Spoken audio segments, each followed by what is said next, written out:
به نام خالق ارتباطات، خدایی که به ارتباطات اهمیت داده و از بندگانش خواسته که 24 ساعته این اجازه رو دارن باهاش ارتباط برقرار کنن، حرف بزنن، خواسته هاشون رو بگن، انتظاراتشون رو بگن و ایشون گوش شنونده داره. مثل بعضی از ماها نیست که گوش شنونده نداشته باشیم. درود به شما اهالی مثبت‌نگر و زیبانگر محله روابط عمومی، محله‌ای که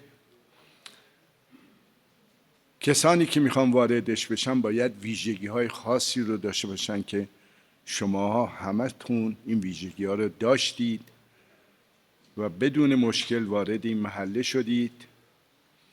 امیدوارم که سالیان سال در این محله بمانید و به مردم، به انسان‌های دیگه خدمت کنید. خدمت ما روابط عمومی‌ها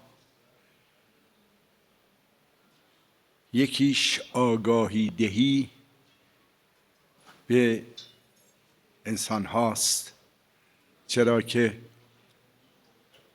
پیامبر اسلام فرمودن بزرگترین رسالت من آگاهی بخشی به بشریته. پس ما یکی از وظایف ارزشمند ما آگاه کردن انسان ها، دانا کردن انسان ها.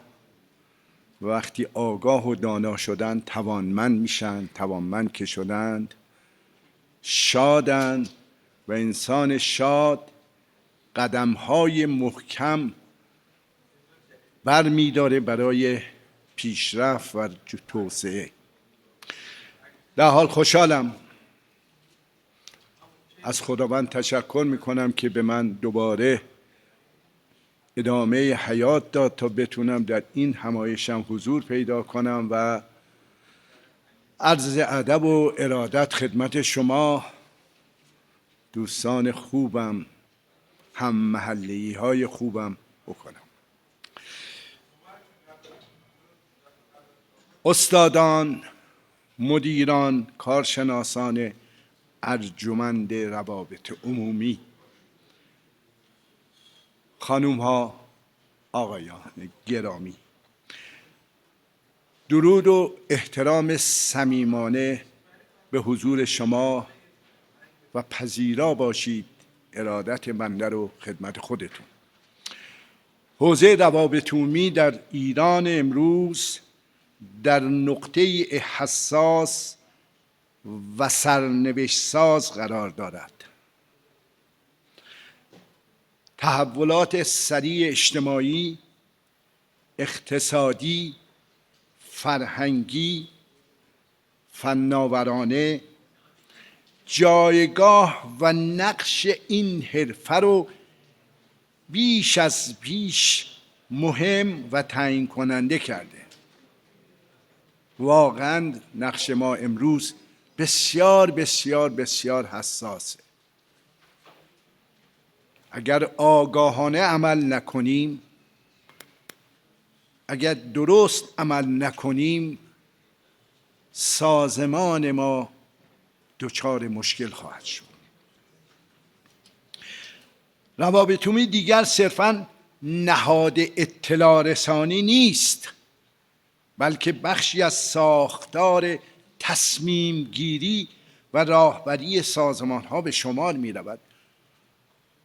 ما همیشه تصمیم ساز بودیم. مدیران ما بدون اینکه با ما مشورت کنن اگر تصمیم بگیرن، تصمیماتشون اکثریت اشتباه است. چرا که در راستای نیازها و خواسته ها و مسائلی که در جامعه اطراف ما مطرح است این تصمیمان گرفته نمیشه. و توانمندی آن در تحلیل محیط، مدیریت ارتباطات و جلب اعتماد عمومی مستقیماً بر عملکرد و اعتبار سازمان‌ها تأثیر می‌گذارد. با وجود رشد کمی و توسعه کمی نهادهای روابط عمومی در کشور، هنوز چالش‌های جدی در حوزه استانداردسازی فعالیت‌ها، توسعه مهارت‌های حرفه‌ای، بهره‌گیری از فناوری‌های نوین و تلفیق دانش با تجربه عملی وجود دارد. این چالش‌ها ضرورت شکل‌دهی جریان‌های علمی و حرفه‌ای مستمر را بیش از پیش روشن می‌کند. در چنین شرایطی کنفرانس حرفه‌ای‌گرایی در روابط عمومی که اکنون به 10مین دوره خود رسیده، نه تنها یک گردهمایی علمی و آموزشی، بلکه یک مرکز تولید و انتشار گفتمان حرفه‌ای است. شورای سیاستگذاری و دبیرخانه کنفرانس با نگاه راهبردی و آینده محور مأموریت خود را در 2 حوزه اصلی تعریف کردند. اول، ارتقای سطح علمی و مهارت‌های فعالان روابط عمومی کشور از طریق ایجاد شبکه‌ای پویا از متخصصان، پژوهشگران و مدیران. و دوم، تبیین و هدایت سیاست‌ها و روندهای کلان حوزه ارتباطات سازمانی به گونه‌ای که این حرفه بتواند پاسخگو و اثرگذار در مواجهه با چالش‌ها و فرصت‌های پیش روی سازمان‌ها و جامعه باشد. انتخاب موضوع روابط عمومی پیشبین انعکاس دهنده همین نگاه راهبردی است، موضوعی که به آینده نگری، تحلیل روندها و پیشبینی نیازهای سازمانها و جامعه میپردازد و نشان میدهد دبیرخانه کنفرانس به توسعه حرفه‌ای، نوآوری و اثرگذاری بلند مدت روابط عمومی در کشور اعتقاد دارد. شورای سیاستگذاری، اعضای کمیته علمی و دبیرخانه کنفرانس با تأکید بر استانداردسازی، تبادل دانش و ایجاد شبکه‌های همکاری، تداوم این جریان حرفه‌ای را تضمین می‌کنند تا روابط عمومی در ایران به نهادی آگاه، خلاق و آینده نگری تبدیل شود. امیدوارم این دوره از کنفرانس با حضور استادان، مدیران، پژوهشگران زمینه‌ای برای تعمق گفتمان حرفه‌ای، همافزایی دانش و تجربه و تقویت جایگاه راهبردی روابط عمومی در کشور باشد و الهام بخش نسل‌های آینده فعالان این حوزه گردد.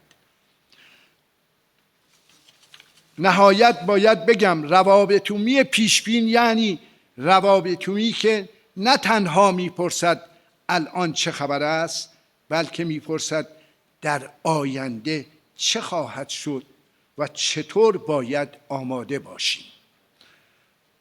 با سپاس از حضور همه شما، افتتاحیه رسمی 10مین کنفرانس حرفه‌ای‌گرایی در روابط عمومی را اعلان می‌کنم. سید غلامرضا کاظمی دینان، رئیس شورای سیاستگذاری 10مین کنفرانس حرفه‌ای‌گرایی در روابط عمومی.